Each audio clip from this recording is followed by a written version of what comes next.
What's your favorite idea? Mine is being creative. Oh yeah? Well, mine is unraveling the mysteries of insane viral videos.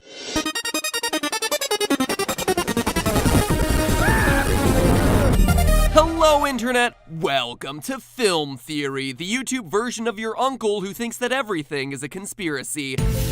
Why, yes, Uncle Bob, I do think it's strange that you never see a baby pigeon, and I'm definitely interested to hear your theory about the government's involvement in that. Please tell me more. And it's that kind of mixture of insanity and analysis that brings us to today's topic, the independent internet darling, Don't Hug Me, I'm Scared. If you're unfamiliar with DHMIS, it's a series of short films with puppets that looks to be inspired by shows like Sesame Street. But hold on there, all you neglectful parents raising your kids off of YouTube videos. If any of you are looking it up right now to show your children, you're probably gonna want to let me finish this sentence first. Because each episode of Don't Hug Me, I'm Scared features a bit of a dark turn towards the end. Like arts and crafts with a real heart. Or a giant can eating a duck alive. Oh yeah, you're in that part of YouTube again. But even though Don't Hug Me, I'm Scared is genuinely one of the weirdest things I've watched on YouTube, I really like it. It's really well done, and you should absolutely watch it. At its core, this series is all about YouTube. Don't Hug Me, I'm Scared's creators, Becky Sloan and Joseph Helling, pretty much started this from scratch on the site. The first episode came out only 3 months after I uploaded my first ever episode of Game Theory. It's a long time ago, so I feel like we have a kindred history here. But also I like it because this show refuses to be categorized. It's got puppets, but it also has animation in a lot of different styles. And then, if you wait long enough, it also has some live action sequences. All of these different styles are one of the things that makes it really hard to interpret. These videos aren't interested in playing by anybody else's rules, and that makes it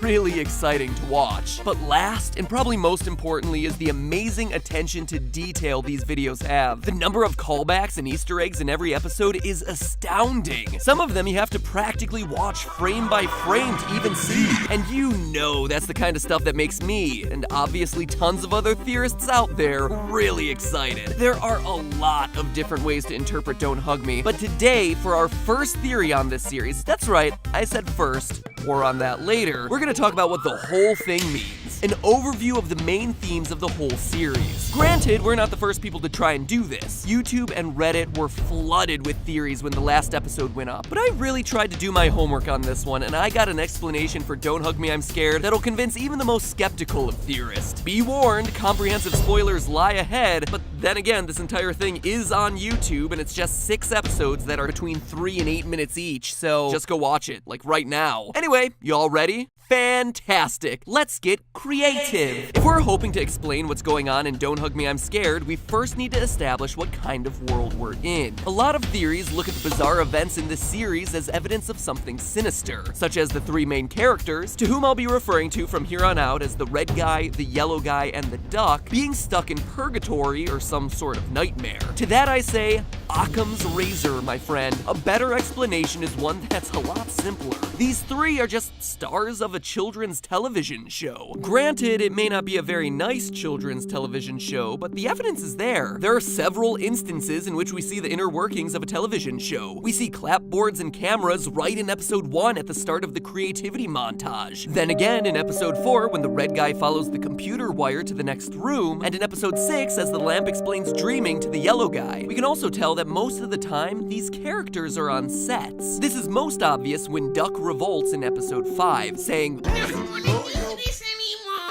the perspective of the video changes, indicating that Duck has hit the camera that's filming him, and when the camera looks upward, we can see the characters aren't actually in a house with a ceiling, but in a studio with lights overhead. The other obvious tip-off is that our 3 main characters are basically archetypes of what you'd see on Sesame Street. The yellow guy is a human puppet, like Bert or Ernie, the duck is an animal puppet, like Snuffleupagus or Big Bird, and the red guy is some sort of humanoid monster, like a Grover or Oscar the Grouch, or those aliens that go meep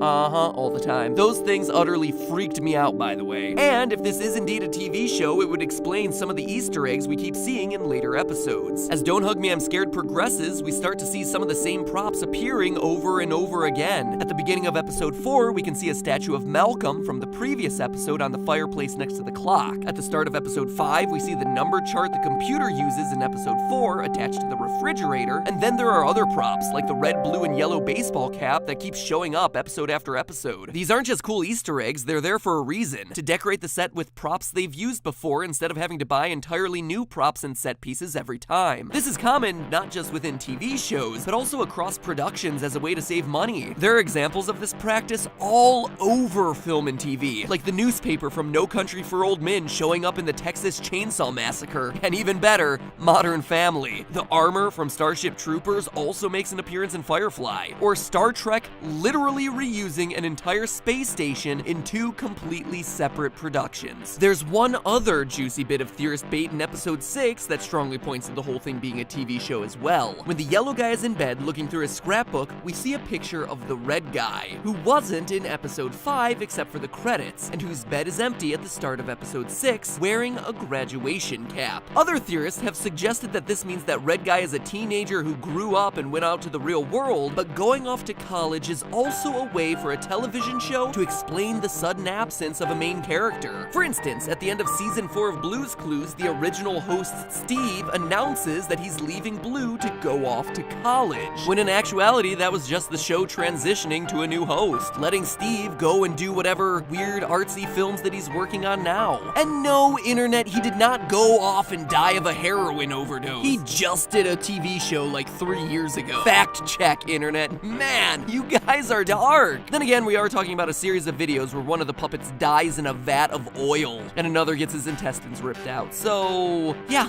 Internet is a dark, dark place. Alright, great! So Don't Hug Me, I'm Scared is a kids' TV show. Awesome! But what does it mean? What the heck are the makers of the show trying to say? Well, the first part of this is fairly obvious. Television messages that are delivered to children are corrupting them as much as they're helping them. Those episodes of Sesame Street? Oh yeah! Leading your kids down a dark path of brainwashing destruction. I'm looking at you, Big Bird. At least according to DHMIS. You don't think so? Just look at each episode. The pattern here is pretty clear. Each one has a theme you'd expect to see on a show like Sesame Street. Creativity, how time works, love, technology and computers, healthy eating, and dreams. But in every instance, that message gets corrupted. And not just by decaying flesh or catching your dad watching porn or a human heart covered in glitter. Let's take it episode by episode. Episode 1 is all about the virtues of creativity, except it portrays certain types of creativity as being right and wrong, claiming that green isn't a creative color and that the yellow guy's picture of a clown deserves to be destroyed because it's somehow creative in the wrong way. Episode 2 tries to explain the concept of time, but that explanation is overly simplistic and teaches that time is important, even though kids still can't understand it from the way it's being taught. The clock answers questions about time like, but when did it start? And when will it stop? With weird evasive answers like, time is important and I am a clock. Then, when the duck finally tries to explain time scientifically, the clock yells until Yellow Guy's ears literally start to bleed. In episode 3, the yellow guy learns about love from a butterfly. Pesky bee? Or bee. A little baby pigeon. Or little baby pigeon. Or whatever. And teaches him about feelings. But then later learns that love is only okay when it's followed in a certain way, particularly as it applies to religion. Episode 4 is all about computers and how they can teach us a lot about the world, but at the end simply conclude that in the digital world, people end up doing frivolous things like fashion and shopping and mindless entertainment. They're literally getting sucked into a computer and distracted with all these superficial things rather than the information they were looking for in the first place. Then in episode 5, the characters are supposed to learn about how to eat healthily, but the advice of the can and meat is confusing and contradictory, and this food pyramid is just terrifying. The food groups can easily be sorted using the simple health shape. It's also about how certain name brand products are good for you and others are bad. The underlying theme here is clear. The kids show these 3 characters are in throughout the entirety of Don't Hug Me, I'm Scared sets out to deliver lessons about the world, but either fails miserably or succeeds succeeds in intentionally brainwashing kids to a specific point of view. But why? Why are the creators of the show so cynical about kids' programming? Are they trying to say that there's some big conspiracy behind kids' TV shows? Well, yeah, actually, definitely seems that way. Dig a little bit deeper and there's evidence that the show's creators are railing against not just kids' TV, but the makers of kids' TV and what their goals really are. Not in educating kids, but in making money. Throughout the series, we see visuals all about earning money, such as the very first thing you see in Don't Hug Me, a newspaper which reads, "Stocks flying high," along with a figure that seems to imply that the value of the British pound is increasing. We also have subtler clues, like a board game in the background of episode 4 that's titled Money Win. But the most important element of this is in a very small detail. Any fan of Don't Hug Me, I'm Scared knows that each of the episodes takes place on June 19th. But what you have to look closer to see is the year. You can actually figure it out from episode 1. That newspaper headline about stocks soaring in the UK is no accident, and it's not fiction. If you look at stock records for June 19th over the last 100 years, there's one year in particular where stock markets were hitting record highs on that date, in 1955. In 1955, stock markets all over the world, including the US and UK, broke practically every record imaginable when the markets opened. And if this was good evidence in episode 1, in episode 2, we get our definitive proof. When the clock mentions that the past is far behind us, we see a picture of all three main characters with the date underneath that reads 1906-55. The 1906 part obviously stands for June 19th, since the Brits put their date before the month, with the 55 confirming our year. But why?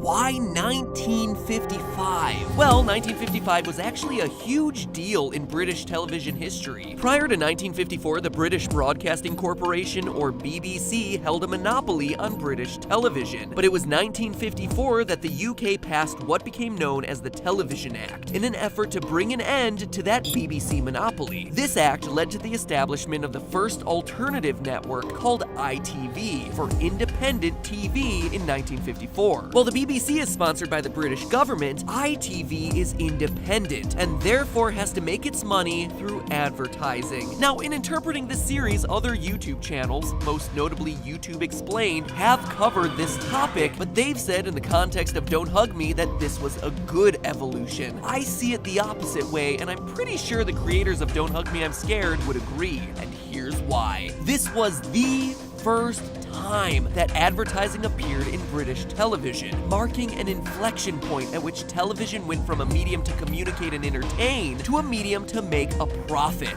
thereby giving executives and advertisers as much and oftentimes more power than the creators. And Britain was especially sensitive to TV advertising. I mean, in the US, we were already used to interrupting TV programs with ads, or not even interrupting them at all. In the US, it was actually standard practice at the time to bleed those regular shows into an ad. So one minute you'd be watching the Flintstones and then all of a sudden they'd be selling you cigarettes. No joke. Or watching a game show and then being sold dishwasher detergent in the middle. One piece of evidence that was used against ads was that in the US, the coverage of Queen Elizabeth's coronation was interrupted by a commercial with a dancing monkey named J. Fred Muggs. The British considered advertisements like that embarrassing and quite frankly rude. You don't interrupt their queen with a monkey? So 1954 and 1955 were years that were filled with debates about when and how to allow ads onto TV. And if the behavior of Becky and Joe, Don't Hug Me, I'm Scared's creators, is any indication, the issue of ads influencing TV is a big concern of theirs. According to the newspaper The Guardian, Becky and Joe received offers from more mainstream sources to make episodes of Don't Hug Me, but turned them all down and funded the project themselves through Kickstarter. Joe Pelling was quoted as saying, "We wanted to keep it fairly odd and have the freedom to keep doing exactly what we wanted." The implication here is clear. If Don't Hug Me, I'm Scared were made for television, it would have had to have been approved by other people whose interests would have been for profit or popularity, not about the message of the show. And when you look at these 6 episodes, it's pretty clear that the messages for a positive, good, inspirational, entertaining kids show are there, but they've been perverted